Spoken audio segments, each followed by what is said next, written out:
Welcome to part one of our series on Peter Lynch's investing classic, One Up on Wall Street. This book has changed the way thousands of people think about investing, not by following trends or hot tips, but by trusting what they already know. Peter Lynch's core idea is revolutionary and refreshing. The average investor can beat Wall Street experts, if they just pay attention. Lynch believes that ordinary people have a unique edge because they encounter real-life investing ideas every day. You go to stores, buy products, hear feedback from friends, and see what's trending, all before analysts on Wall Street do. This is what Lynch calls the local advantage. He urges everyday investors to look around and notice which businesses are doing well. Is your local pizza chain expanding rapidly? Are the lines getting longer at your neighborhood coffee shop? That's potential investment insight right there. Lynch doesn't want you to just guess or speculate. He wants you to observe, investigate, and understand. This is grassroots investing, spotting great companies before the media hypes them up. He introduces the concept of a 10-bagger, a stock that returns 10 times your investment. And he insists, finding 1 or 2 10-baggers in your lifetime can transform your entire financial future. But to do this, you need the right mindset. Forget short-term noise. Ignore the stock market's mood swings. Lynch wants you to think like a business owner, not a stock trader. The best part? You don't need a finance degree. You don't need to be a professional. You just need to stay curious, do a little homework, and be willing to trust your eyes. Let's pause here for a moment. What does investing in what you know really mean? It's about using your day-to-day experience as a consumer to your advantage. If you find yourself always buying a certain brand, if your kids love a particular toy, if your community can't stop talking about a new restaurant chain, these could be the earliest signs of a company poised for growth.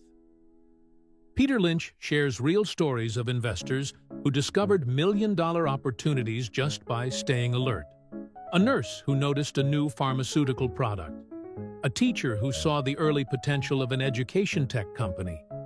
An engineer who saw software changing his industry. These weren't experts. They were simply paying attention. Lynch believes this everyday edge is more powerful than you think. Wall Street analysts often overlook these companies because they're small, new, or not yet widely followed. That's your opportunity. But Lynch also warns, don't buy a stock just because you like the product. You need to understand the company behind it. Who's managing it? Are they profitable? What are their growth plans? Is the stock price reasonable compared to its earnings?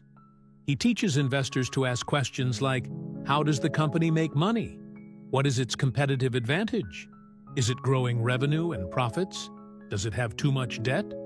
What could go wrong? You don't have to answer every question perfectly, but you should know enough to explain the business in your own words, clearly and simply. Lynch is famous for saying, never invest in any idea you can't illustrate with a crayon. In other words, if it's too complicated, it's probably not worth your money. Another key idea in this first part of the book is emotional control. Lynch warns investors not to panic during market crashes. He believes market volatility is normal, even healthy, and that great companies often become available at bargain prices during those periods. He shares stories of investors who bailed on their best stocks at the first sign of a downturn and missed out on massive long-term gains. The lesson, don't let fear drive your decisions. Understand what you own and why you own it. In fact, Lynch believes many people lose money in the stock market not because they choose bad companies, but because they don't hold long enough. He also emphasizes that you don't need to buy 50 stocks to succeed. A handful of great companies can generate life-changing returns if you're patient. So to recap this first part, you have a real edge as an individual investor. Use your personal experience to find ideas. Research companies with simple, common-sense tools. Focus on businesses you understand. Don't overreact to short-term market moves. Stay disciplined and think long-term. Peter Lynch gives us something rare in the world of investing: confidence. Not hype, not predictions, just practical, empowering wisdom.